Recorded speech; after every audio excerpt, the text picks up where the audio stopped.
Hey everybody, it's Pastor Jesse again, and this is Word Up.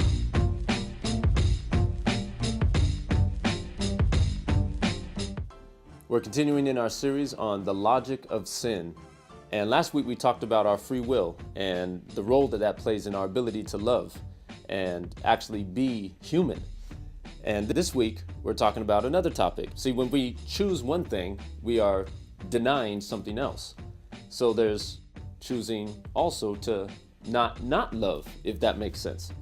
So there's always a choice.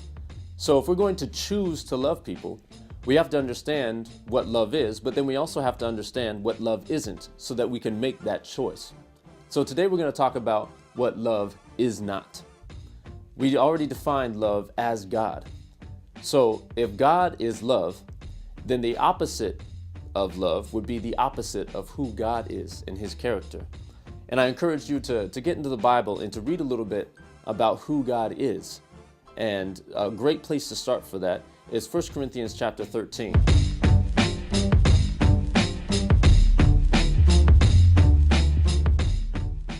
It gives us some characteristics of love, and in doing so gives us characteristics of God. But it also gives us characteristics of what love isn't. And I just want to read that to you. This is 1 Corinthians chapter 13. Starting at verse 4, it says, "Love suffers long and is kind. Love does not envy. Love does not parade itself. Love is not puffed up or prideful.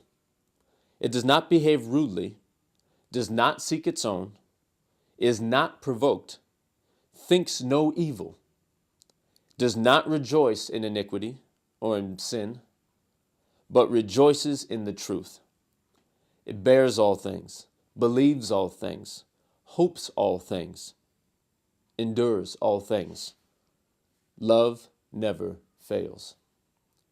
So in looking at that definition of what love is and what love isn't, we can say, well, then the opposite of those things would be the opposite of what love is and what God is. So let me read that back and read it in the opposite. Love, therefore, or what isn't love, would not suffer long. It would not be kind. It would be envious and would parade itself. It would be puffed up and prideful. It would behave rudely. It would always seek its own and be easily provoked. It would think evil thoughts, and it would rejoice in wrongdoing and would rejoice in lying. It would not bear anything or be able to put up with anything or be patient with anything. It would not believe anything. It would not hope at all. And it would not endure anything. This is what love isn't.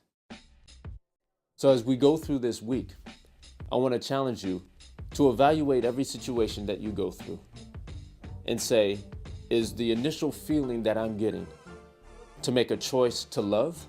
We always have that choice. So I challenge you, choose what love is, not what love isn't.